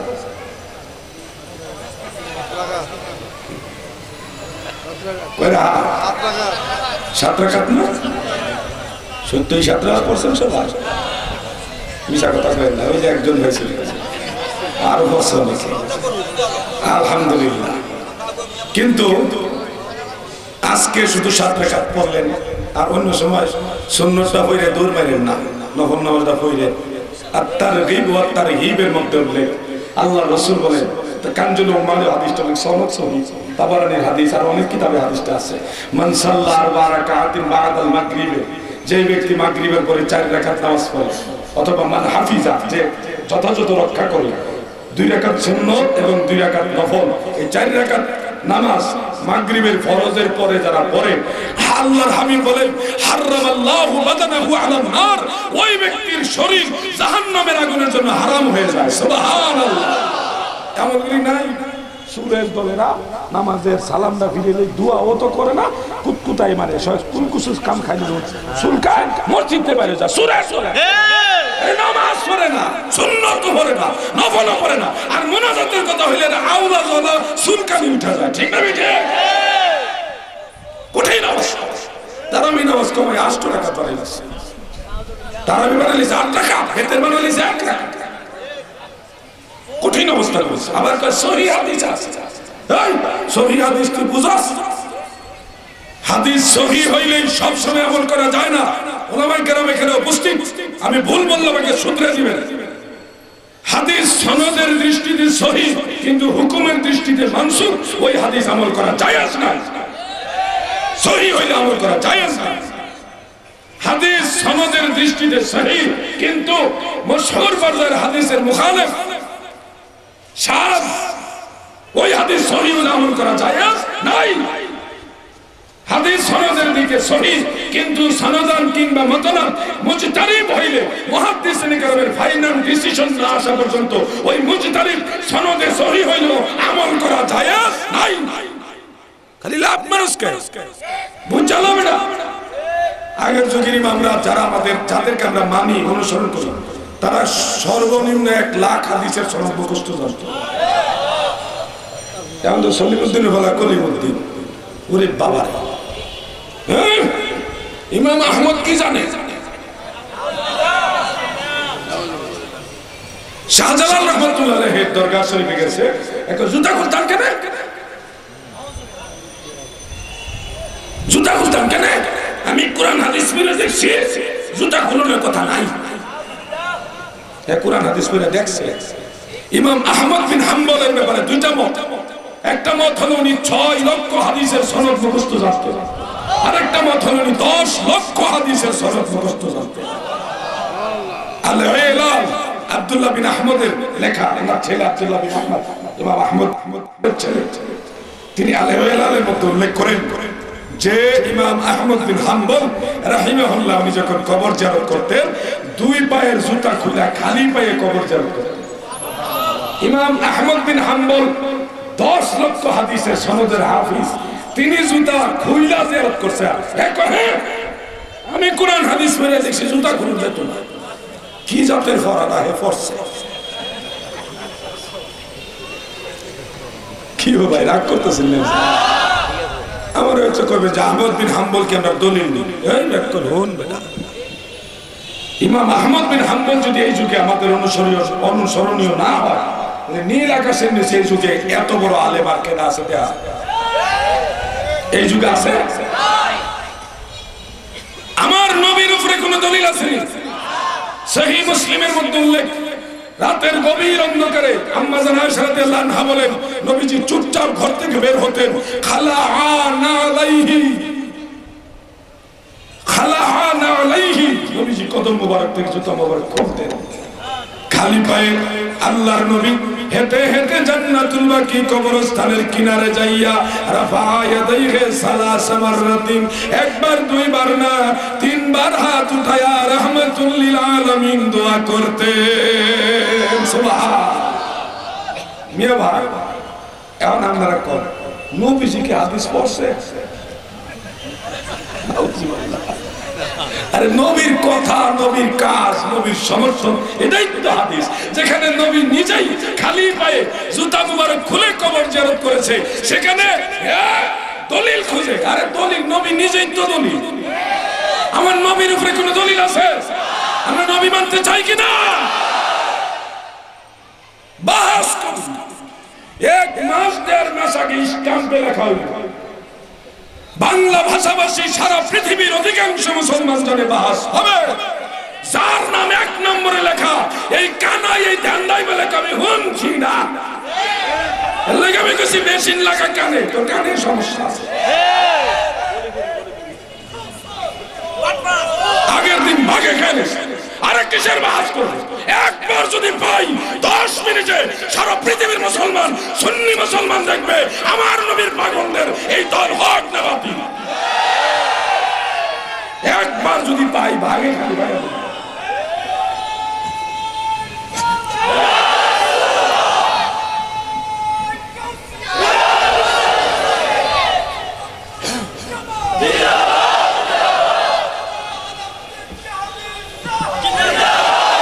সময় খুব কম, আমি আলোচনার সামনে গেলে প্রশ্নোত্তর পর্ব থাকবে না। সময় খুব কম, আজানের সময় সন্নিকটে। আমি একটা এলান দিচ্ছি, কয়েকটা বই আছে, এই বইগুলি সংগ্রহ করে নিতে পারেন, আমার লেখা, আমার সম্পাদিত। যেমন আমি কেন মাযহাব মানব, মাযহাবের পক্ষে যত দলিল দরকারি বইটা পড়বেন, এটা 150 টাকা। নবীজির ইলমে গায়েব ও হাজির নাজিরের পক্ষে যত কোরআন সুন্নাহ দলিল লাগবে, এই বইটা 100 টাকা খরচ করে পড়েন। নূরে মুজাসসাম, আমার নবী নূরের তৈরি, যত দলিল লাগবে এটার মধ্যে আছে। যারা মাটির ব্যবসা করেন, কথায় কথায় যারা নবীর মাটির তৈরি বলেন, আপনাদের দলিলগুলো এটার মধ্যে আনছি, আপনাদের ব্যবসার ভিত্তি কি সব এটার মধ্যে বাস করে দিচ্ছি। এটা পড়বেন মাত্র 100 টাকা দিয়ে। নবীজির মিলাদ এবং কিয়ামের পক্ষে যত দলিল দরকার, কোরআন সুন্নাহ ইজমা কিয়াসের আলোকে সব এটার মধ্যে আছে ইনশাআল্লাহ। এটা পড়বেন 100 টাকা দিয়ে। সর্বশেষ একটা বই আছে, এটার নাম ওয়াহাবিদের ঘোষিত অনেক জাল হাদিসি আল হাদিস। অনেকেই এখন রসুলের হাদিসকে জাল হাদিসকে চালাই দিতেছে। যেমন আপনারা একটা ওয়াজ শুনেছেন হরিণীর ঘটনা, নবীজি একদিন যাচ্ছিলেন, এক ইহুদি একটা হরিণকে শিকার করে গাছের সাথে বেঁধে রাখছে। ওই হরিণী আল্লাহর নবীকে রিকোয়েস্ট করলেন, ইয়া রাসূলুল্লাহ, জঙ্গলের ভিতরে আমার কয়েকটা বাচ্চা, দয়াল নবী গো, আপনি যদি আমার একটু ছাইরা দেন, আমি জঙ্গলের ভিতরে যাই আমার বাচ্চাগুলির একটু দুধ পান করাই আবার চলে আসবো। ওগো ইয়া রাসূলুল্লাহ, ওগো দয়াল নবী, আপনি আমার একটু জামিনদার হয়ে ছাইরা দেন না। আমার নবী নিজে জামিন হয়ে হরিণ ছাড়লেন। ইহুদি গুসা হয়ে বললেন, যদি হরিণ না আসে, তখন নবীজি বললেন, আমি তোমার গোলাম হয়ে যাবো। পরে দেখা গেল হরিণও আসলো, হরিণের বাচ্চা সুদ্ধা আল্লাহর নবীর কদমে হাজির। সুবহানাল্লাহ বলেন। এই ঘটনাটা তথাকথিত ইসলামী চিন্তাবিদের দলেরা তারা বলছে না, কোরআনেও নাই, হাদিসেও নাই, ইসলামের ইতিহাসেও নাই। আরে বাবা, কলসির তলা যখন আছে, কলসির তলা আছে, যখন তলা থাকার পরে কেউ কয় নাই, তখন বোঝা যায় তার হাত কলসির তলা পর্যন্ত যায় নাই। 6 জন সাহাবী এই হরিণের ঘটনা বয়ান করছে। কয়জন বলেন? কয়জন? নামগুলি মনে রাখেন, আমি কয়েকটা নাম বলি। 1 নম্বরে হযরতে আনাস ইবনে মালিক রাদিয়াল্লাহু আনহু, 2 নম্বরে হযরতে আবু সাঈদ খুদরি রাদিয়াল্লাহু তাআলা আনহু, 3 নম্বরে আম্মা জান আয়েশা সিদ্দিকা রাদিয়াল্লাহু তাআলা আনহা, 4 নম্বরে মিয়া ভাই বানায়া বলছি না, যদি নগদে দেখতে চান তাও দেখাতে পারেন। 4 নম্বর বলছিলাম না, 4 নম্বর আছে এখন হযরতে জাবের রাদিয়াল্লাহু তাআলা আনহু। 5 নম্বরে বাবারে এই জাহেলের দলেরা কোথায় কোথায় কই নাই নাই নাই। আরে নাই নাই বলো না, বলো আমাদের জানা নাই। ঠিক না বেঠে? কিতাবের নাম বলে দে, একটু পড়ালেখা করিস। 1 নম্বর ইমাম তাবারানী রাহমাতুল্লাহ আলাইহির মুজামুল কবির। 2 নম্বর ইমাম আবু বকর ইবনে বাজ্জার রাহিমাহুল্লাহ এর লেখা মুসনাদুল বাজ্জার। মনে রাখবেন এই কথা। এরপরে ইমাম মোল্লা আলী কারি রাহমাতুল্লাহ আলাইহির শারহ শিফা, ওই কিতাবে হাদিসগুলো আছে। শিফা শরীফের মধ্যে কাজী আইয়াজ রাহমাতুল্লাহ আলাইহি উল্লেখ করেছেন এই ঘটনাটা। জগৎ বিখ্যাত মাদারুজুল নবুওয়াতের মধ্যে শায়েখ আব্দুল হক মুহাদ্দিসের দেহলভী রাহমাতুল্লাহ আলাইহি তিনি উল্লেখ করেছেন। এছাড়াও বহু কিতাব উল্লেখ। আল্লাহর নবীর এই হরিণীর ঘটনাটা, নবীজি জামিন হয়ে ছেড়ে দেওয়া, পরে আবার ফিরে আসা, ইহুদি ঈমান আনয়ন করা, এই ঘটনা উল্লেখ করে ইমাম মোল্লা আলী কারি লেখেন যে লাহুদ কাসীরুত তুরুক, এর অনেকগুলি সূত্র রয়েছে। ইউকাম্মি বা'দুহা বা'দান, এর প্রত্যেকটা সূত্র একটা আরেকটার সাথে শক্তি অর্জন করেছে। অর্থাৎ এটা হাসান লিগাইরিহি, শক্তিশালী হাদিস। এটাকে বলবে যারা জাল হাদিস, আমি মনে করবে না জাল মুহাদ্দিস। ঠিক না বেঠে? জাল হাদিস না, তুই জাল মুহাদ্দিস। বাহাস করতে আয়নাকে লেগে যাবে, বাহাস আমরা বেশি সময় করতাম না।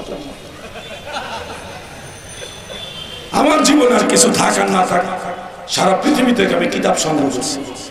এমন দলিল যেমন যেটা অস্বীকারও করতে পারতি না, না জায়েজ কইয়া উঠতেও যাইতে পারতি না, জায়েজ কয়ে যাও আইয়া লো খালি একটা সুযোগ পেন। আমি আর আলোচনার সামনে যাচ্ছি না, কয়েকটা প্রশ্ন আমি ইনশাআল্লাহ নিব আজানের আগ পর্যন্ত যতটুকু সম্ভব হয়। একটু জিকির করেন ইসমে জাত আল্লাহ আল্লাহ আল্লাহ আল্লাহ, ডাকেন আল্লাহ আল্লাহ আল্লাহ।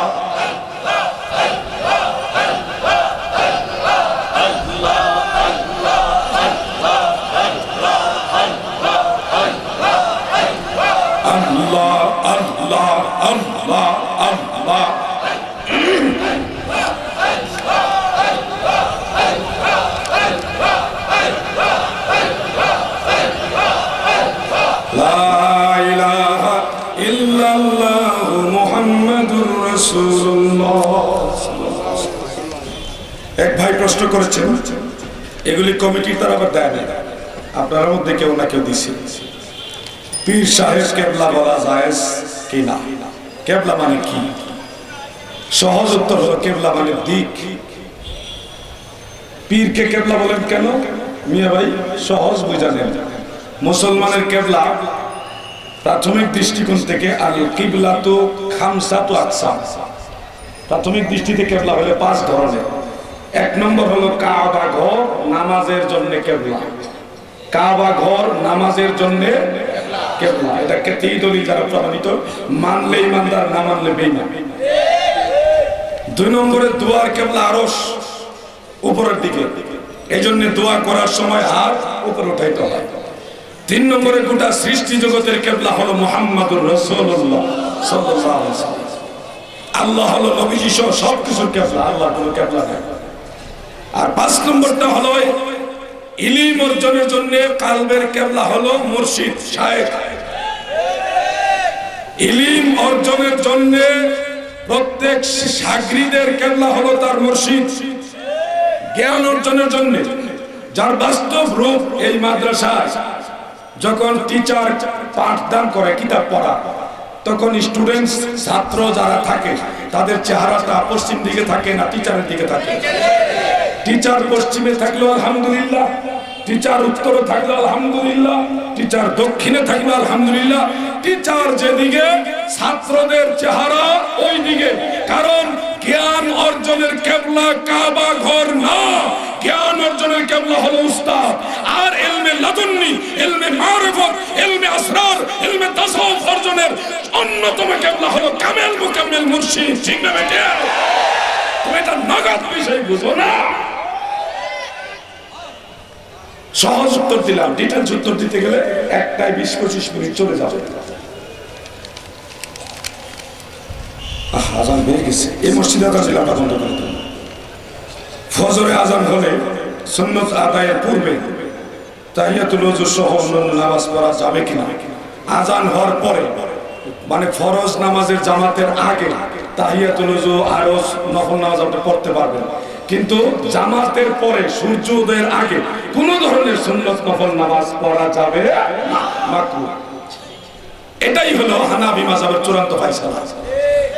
ফরজের পরে সূর্য উদয়ের আগে কোন ধরনের সুন্নত নফল নামাজ পড়া যাবে না। খুব মনোযোগ।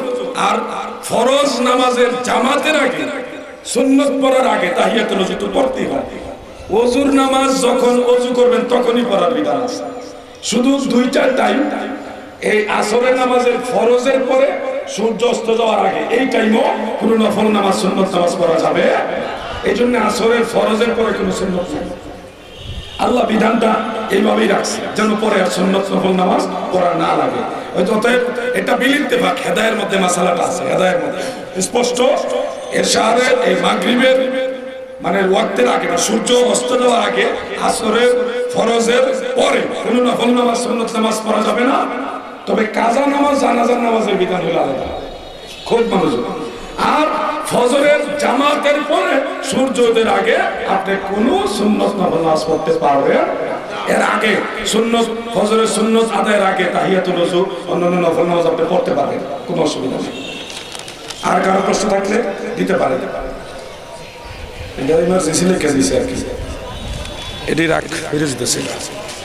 মৃত ব্যক্তির খাট কান্দে নিয়া 10 গুণ 4 মানে 4 জনে 10 কদম করে 40 কদম গনার দলিল আছে কি? অবশ্যই আছে। ফতোয়া আলমগীরের মধ্যে মাসালাটা আছে। 40 কদম হাঁটার মধ্যে 2টা সুন্নত আছে, একটা আসলি সুন্নাহ আর একটা হলো কামাল সুন্নাহ।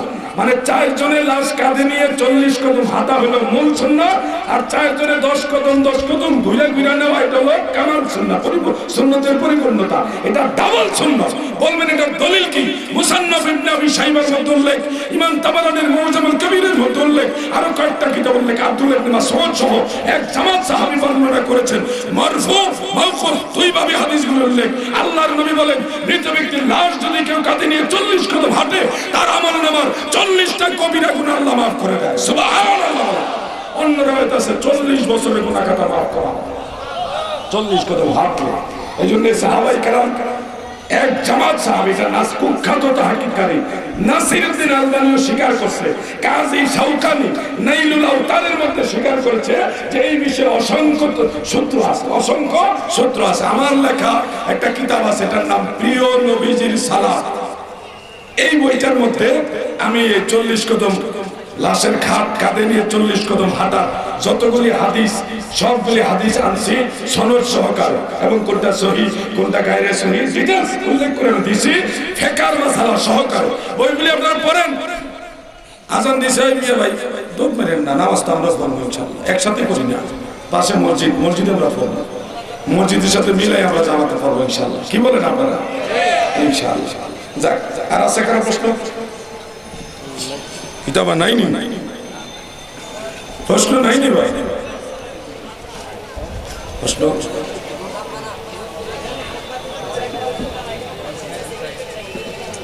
এমনি হাত বাঁধার কোনো হাদিস আছে কিনা, মানে বুকের উপরে হাত বাঁধার কোনো হাদিস আছে কিনা?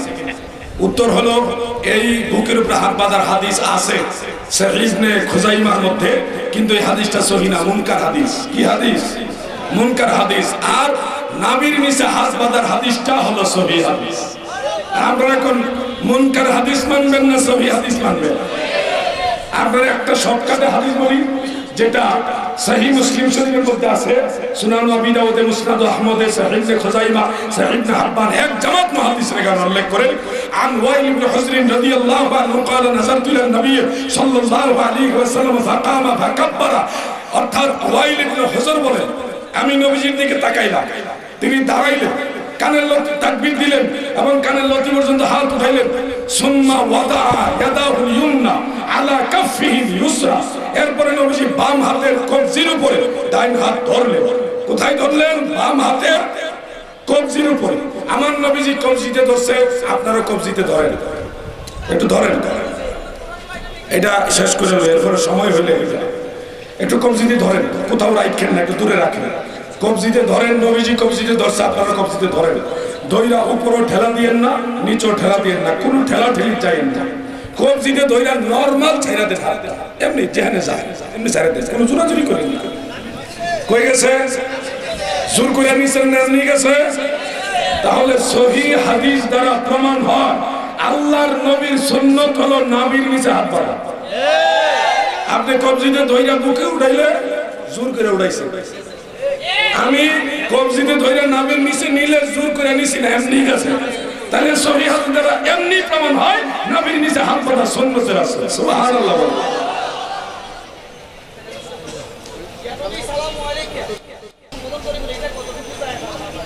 ইয়া নবী সালাম আলাইকা এইভাবে বলা কতটুকু জায়েজ? 100% জায়েজ। এবং ইয়া নবী এই সম্বোধনটা আপনার শরীয়ত ইসলামী কিতাবের মধ্যে 270 পৃষ্ঠার হাসিয়ার মধ্যে ইলমে নাহবিদ্যারা তাদের মধ্যে উলামায়ে মুতাকাদ্দিমিনের একটা কায়দা উল্লেখ, নাহর আর কয়েকটা কিতাবের মধ্যে উল্লেখ। ইজা ক্বালা ইয়া রাজুল ফামানাহু কামানা ইয়া আইয়ুহার রাজুল। যখন কেউ বলে ইয়া রাজুল, রাজুল নাকেরা, নেদা আসলে তো মনে এমনি মারিফা হয়, তারপরও নাকেরা শব্দকে নেদা দিয়ে কেউ যদি ইয়া রাজুল বলে তখন এটার মানা হয় ইয়া আইয়ুহার রাজুল। ঠিক এই কায়দায় কেউ যদি ইয়া নবী বলে গ্রামারের নিয়ম অনুযায়ী সেটা হবে ইয়া আইয়ুহান নবী। জানতে চাই কোরআন শরীফে ইয়া আইয়ুহান নবী আছে না নাই? তাহলে গ্রামার যদি মানে তাহলে ইয়া নবী ইয়া আইয়ুহান নবী মানতে হবে। কেউ যদি বলে আমি মানি না, সেটা জাহিল জাহিল জাহিল। প্রশ্নের পরেরটা, আচ্ছা নবীজির নাম শুনে আজানের মধ্যে বৃদ্ধাঙ্গুলিতে চুমা খেয়ে চোখে মাসে করা কতটুকু জায়েজ? এটা আরেকটা প্রশ্ন আছে, পাগড়ি বাঁধার বিধান, ফরজ নামাজে কখন পাগড়ি বাঁধবে? বাবাজি দুইটা প্রশ্ন শর্টকাটে দেই, কারণ যে কোনো সময় আজান পড়ে যাবে। এটাকে ছেড়ে দেয় যেহেতু আমাদের দরকার বেশি, নামাজে আগে পরে আমাদের লাগে। নামাজে পাগড়ি বাঁধা এটা মুস্তাহাব। কি বলেন? কি মুস্তাহাব, ফরজ ওয়াজিব না, সুন্নতের মুআক্কাদাও না, এটা মুস্তাহাব, সুন্নতে জায়েজ। এই ব্যাপারে একটা হাদিস, জামিউল হাদিস, আজান যেহেতু হয়ে গেছে বাইরের মাইকগুলি বন্ধ করে দিন এবং ভিতরের মাইকগুলি শুধু চলবে। জামিউল হাদিসের মধ্যে জামিউস সাগীরের মধ্যে ইমাম সুয়ুতী উল্লেখ করেন, আর তাইসির বিশরহে জামিউস সাগীরের মধ্যে ইমাম আব্দুর রউফ আল মানাবি রাহিমাহুল্লাহ তিনি উল্লেখ করেন পাগড়ি বেঁধে নামাজ পড়া আর পাগড়ি ছাড়া নামাজ পড়ার মধ্যে 70 গুণ সওয়াবের কম বেশি আছে। এই হাদিসের সনদ দাঈফ, বিধায় এটা মুস্তাহাব। যদি সনদ সহিহ হইতো তাহলে এটা সুন্নাত হয়ে যেত। আর মুহাদ্দিসিনে কেরাম ঐকমত পোষণ করছে, দাঈফ ইয়ামালু বিহি ফিল ফাদাইল বিল ইত্তিফাক।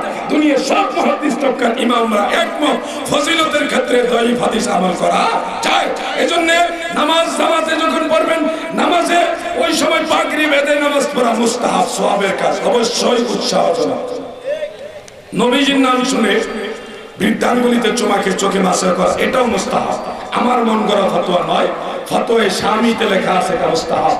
জগৎ বিখ্যাত তাফসীরে রুহুল বয়ানের 7ম খণ্ড 262 পৃষ্ঠা আল্লামা ইসমাইল হাক্কি রাহমাতুল্লাহ আলাইহি তিনি উল্লেখ করেছেন, এবং কি উলামায়ে দেওবন্দের শিরোতাজ মাওলানা আব্দুল হাই লাখনবী রাহিমাহুল্লাহ তিনিও মাজমায়ে ফাতোয়া, যেটা ফাতোয়ায়ে আব্দুল হাই, সেই কিতাবের মধ্যে এটাকে মুস্তাহাব বলেছেন।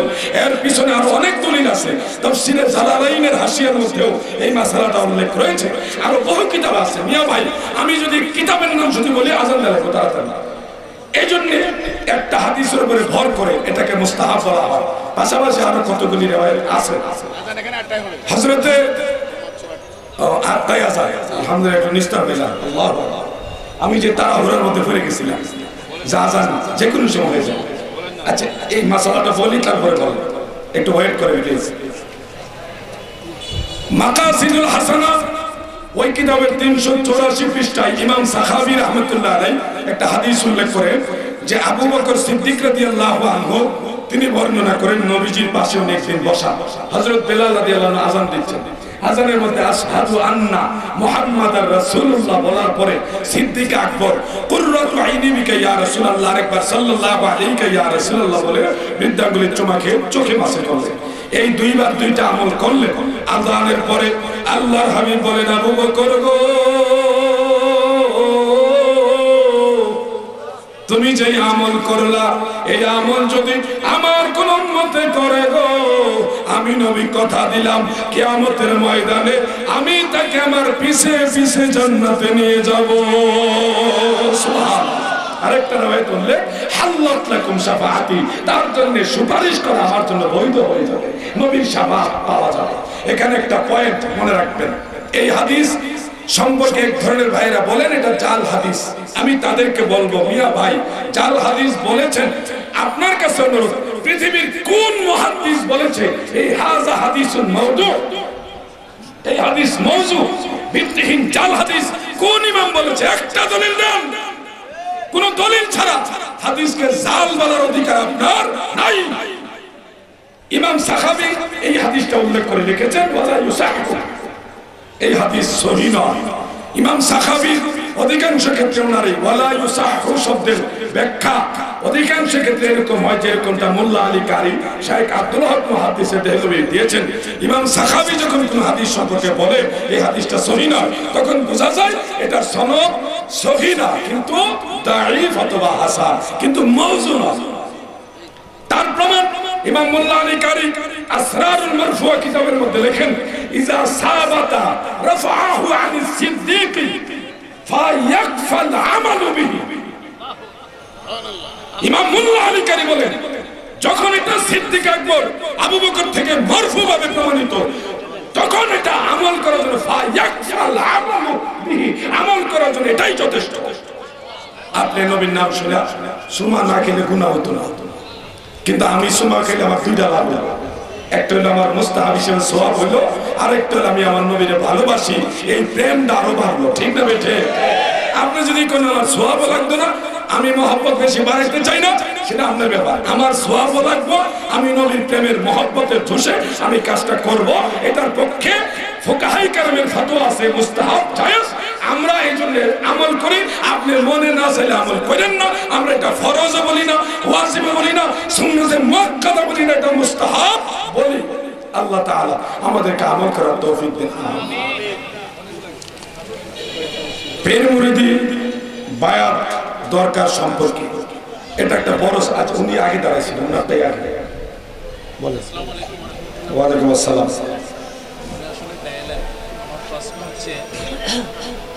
পবিত্র কোরআন নাজিলের আগে কোরআন 4টি কিতাব ছিল, কোরআন নাজিলের পরে বাকি 3টে কিতাব বাতিল হয়ে কোরআন চলমান আছে। নবী মিলাদ হওয়ার পর পূর্বে যেসব নবী ছিল তাদের কর্মকাণ্ডগুলো আমাদের উপর সুন্নত হিসাবে বর্তাবে কিনা, এবং আমরা যে কোনো মুসলমান যদি মারা যায় ময়ূরকে আমরা কাঁধে নিয়ে ঘুরি, ঘুরার পরে চারবার 10 মিনিট করে ঘুরি। এই ঘুরাটা হাদিসে আছে এবং আচ্ছা, এটা তো বললাম একটু আগে। দ্বিতীয় প্রশ্নটা বলে দিছি। প্রথম প্রশ্নটা হলো, কোরআন নাজিলের আগে আসমানি কিতাব আরো ছিল, তাওরাত জবর ইনজিল ছিল, এছাড়া অনেকগুলি সহিফা ছিল। তো এগুলি তো কোরআন নাজিলের পরে বাতিল হয়ে গেছে। আসলে বাতিল হয় না, মানসুখ হয়ে গেছে। কিতাব ঠিক আছে, কিতাবের উপর বিশ্বাস আনতেই হবে না, ইমানদার পুরোপুরি হওয়া যাবে, বরং ওগুলির হুকুম মানসুখ হয়ে গেছে। কিতাব সত্য, কিতাবের উপর ইমান আনতে হবে, কিন্তু ওইগুলির হুকুম রহিত হয়ে গেছে। এখন আমরা যারা আখিরি নবীর উম্মত, আমরা কি আগের নবীদেরকে অনুসরণ করতে পারবো? এই হলো ওনার প্রশ্নটা। আমি আপনাদের প্রশ্ন করবো ওনার প্রশ্নটা। তো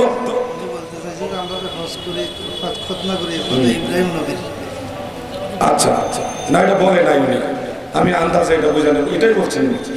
আগের নবীদের কর্মকাণ্ড আমাদের নবীর উম্মতের জন্য অনুসরণীয় কি না, এক্ষেত্রে আমি আপনাদেরকে বলবো, আগের নবীদের কর্মকাণ্ড যেটা বেশি প্রায়োরিটি দেওয়ার মতো, সেগুলি আল্লাহ নবী নিজেই প্রায়োরিটি দিয়ে গেছে। খাতনা করা ইব্রাহিম নবী থেকে আসছে, কিন্তু এটা সমর্থন করে গেছে রাহমাতুল লিল আলামিন। অতএব ইব্রাহিম নবীর দিকে নিসবত করেন, আর যেদিকেই করেন আমাদের নবী যেটাকে এলাও করছে সেটা আমাদের মানতে হবে। হবে কিনা ভাইজান? সাফা মারওয়া দুই পাহাড়ে সাই করা আমাদের নবী থেকে এটা শুরু হয়নি, এটা ইসমাইল আলাইহিস সালামের আম্মা জান, নাম কি? বিবি হাজেরা আলাইহিস সালাম, তিনার জামানা থেকে এটা শুরু। আমাদের নবী সেটা এলাও করেছে, আল্লাহ সেটা পছন্দ করে বিধান দিয়েছে। এই জন্য আগের যুগের নবীদের কর্মকাণ্ড যেগুলি আমাদের নবী শরীয়তে এলাও করেছে, সেগুলি কোনটার অবস্থান ফরজ, কোনটা ওয়াজিব, কোনটা সুন্নাত, কোনটা মুস্তাহাব, অবশ্যই অনুসরণীয়। কিন্তু আগের নবীদের কর্মকাণ্ডের মধ্যে কিছু কিছু কর্ম আছে যেগুলি আমাদের নবী নিষেধ করে গেছে, ওগুলি আমরা করতে পারবো। আমি সেগুলি বিস্তারিত বলতে গেলে আর একটু সময় লেগে যাবে। বিদায় সিরাতুল মুস্তাকিম 4 শ্রেণীর লোকের হয়, মিনান নাবিয়িনা ওয়াস সিদ্দিকিনা ওয়াস শুহাদায়ে ওয়াস সালিহিন। এখান থেকে বোঝা যায় যে জিনিসটা আমাদের নবী সরাসরি নিষেধ করেন, সেই জিনিসটা অন্য কোনো নবী করে থাকলে সেটা আমরা অনুসরণ করতে পারবো সিরাতুল মুস্তাকিম হিসেবে। আর অন্য নবীদের শরীয়তে ছিল, আমাদের নবী নিষেধ করে গেছেন, ওই ধরনের কাজগুলি অন্য নবীরা করলেও আমাদের জন্য জায়েজ। যেমন তাজিমি সেজদা, অন্য নবীদের কোন না কোন নবীর জামানায় তাজিমি সেজদা ছিল, কিন্তু আমাদের নবীর জামানায় এটা নিষেধ, হারাম হয়ে গেছে। এজন্য আগের যুগের নবীদের কোন কোন কর্ম আমাদের সঙ্গে অনুসরণ করা যাবে না, আবার কোন কোন কর্ম অনুসরণ করা যেতে পারে, আর কোন কোন কর্ম অনুসরণ করার জন্য আমার নবী নিজেই বিভিন্ন প্রেক্ষাপটে উৎসাহ দিয়ে গেছে। আল্লাহ তাআলা বুঝাতে দিবেন। আমি পীর মুরিদিটা তো বড় সাবজেক্ট, এটা লইলে মানে আধা ঘন্টা লাগবে নিম্নে। পীর মুরিদি এটা নিয়ে আমি আরেকদিন বিস্তারিত আলোচনা করব, এটা বড় সাবজেক্ট। হুট করে আমি কি বুঝাবো করব? এক কথাই বললাম, পীর মুরিদি ইসলামে আছে, কোরআন হাদিসে আছে, এটা বুঝাইতে একটু সময় লাগবে, ভুল বুঝছেন না। জামাতে নামাজের জামাতে মুসল্লিগুল হাইয়া আলাস সালাহ সময় দাঁড়ানোর বিধান কোরআন হাদিসে আছে কিনা? আছে। ফুকাহায়ে কেরাম ফিকহের কিতাবে যে ফয়সালা রয়েছে সারাও সরাসরি হাদিসের মধ্যে এটা আছে। মুসান্নাফ আব্দুর রাজ্জাক, কিতাবের নাম মুসান্নাফ আব্দুর রাজ্জাক। নবীজির একজন স্ত্রী বলেন, কারণ নবী সাল্লাল্লাহু আলাইহি সাল্লাম ফি বাইতি, আমার নবীজি ঘরের মধ্যে ছিলেন, এমন অবস্থায় নামাজ শুরু হইল। ইজা ক্বালা মুয়াজ্জিন হাইয়া আলাস সালাহ, যখন মুয়াজ্জিন বলতেন হাইয়া আলাস সালাহ, নাহাদা রাসূলুল্লাহ সাল্লাল্লাহু আলাইহি সাল্লাম লিস সালাহ, তখন নবীজি দ্রুত গতিতে নামাজের জন্য দাঁড়াইতেন। কখন? যখন মুয়াজ্জিন হাইয়া আলাস সালাহ বলতেন, তখন নবীজি দাঁড়াইতেন। এই হাদিস সহ আর অনেকগুলি হাদিস আছে, কোন কোন হাদিসে কাদে কামাতি সালাতের কথা আছে, তবে এই হাদিসে হাইয়া আলাস সালাহর কথা আছে। এজন্য হানাফি মাযহাবের ফুকাহায়ে কেরাম রাসূলের সুন্নাহ সমস্ত হাদিস গবেষণা করে এটাই রায় দিয়েছে, স্বাভাবিক পর্যায়ে ইমাম সাহেব মুক্তাদি সবাই বসে থাকবেন, মুয়াজ্জিন যখন হাইয়া আলাস সালাহ বলবে ইমাম এবং মুক্তাদির সঙ্গে দাঁড়াবেন। এটা মুস্তাহাব। দুনিয়াবি জিয়ারত করা যাবে কিনা? মারহাবা, সুন্দর প্রশ্ন। পৃথিবীতে আমরা যারা আছি আমাদের বিপদ আপদ থেকে উদ্ধারের জন্য কোনো মাজারে আল্লাহর ওলি, আল্লাহর নবী, আল্লাহর কোনো মাহবুব বান্দার মাজারে বা কবরে যায় তাদের উসিলা দিয়ে দুনিয়াবি স্বার্থ হাসিলের জন্য আল্লাহর কাছে দোয়া করা যাবে কিনা? অবশ্যই যাবে। দলিল কি? দলিলে দিয়ে লই নিয়া শুনেন, দলিল ছাড়া তার ফতোয়া আমি আগেই বলছি, যারা ফতোয়া দিবেন দলিল সহকারে দিবেন। হযরত ওমর রাদিয়াল্লাহু আনহুর জামানায় অনাবৃষ্টি দেখা দিল ফাতহুল বারীর মধ্যে। ইবনে হাজার আসকালানি উল্লেখ করেছেন, হাদিসের সনদের মান সহিহ। মুসাদ্দাদ ইবনে আবি শাইবার মধ্যে হাদিসটা উল্লেখ করেছে, যা রাজুলান মিনাল আরবি, আরবিদের থেকে একজন লোক আসলো কোথায়? ইলা কবরিন নবী সাল্লাল্লাহু আলাইহি সাল্লাম, আল্লাহর রাসূলের রওজা মোবারক। এসে বলতেছে ইস্তিসকি লি উম্মতিকা ফাইন্নাহুম কাদ হালাকু ইয়া রাসূলুল্লাহ। ওগো আল্লাহর নবী, আপনার উম্মতের জন্য বৃষ্টি প্রার্থনা করুন, নাহলে তারা ধ্বংস হয়ে যাবে। এই হাদিস থেকে বোঝা যায় কঠিন মুসিবতে পড়লে উম্মত নবীর রওজা মোবারকে যায় দোয়া করত। এর থেকে মাসালা শরীফ হয় আল্লাহর কাছে, আল্লাহর নবীর কোন কবর মাজারে বা ওলি আল্লাহর কোন মাজারে যায় তাদের উসিলায় আল্লাহর কাছে দোয়া করা দুনিয়াবি মুসিবত থেকে বাঁচার জন্য সাহাবীদের আমল দ্বারা প্রমাণ হয় জায়েজ। আরো বহু দলিল আছে। বলেন ওইটা শেষ করছি।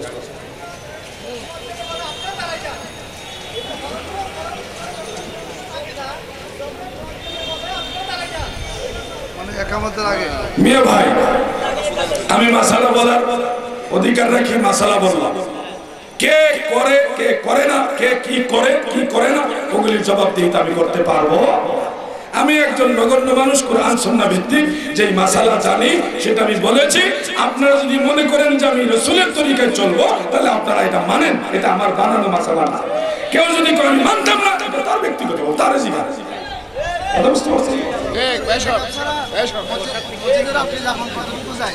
ওইটাই দেখতেছি মসজিদের রাত্রি যাপন কতটুকু জায়েজ। মসজিদে ঘুমানো জায়েজ যদি সে ইতিকাফকারী হয়।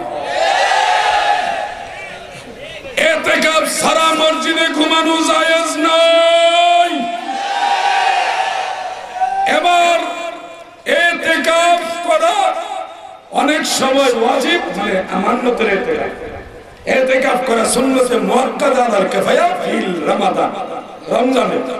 আর নরমালি ইতিকাফ করা মুস্তাহাব, নফল।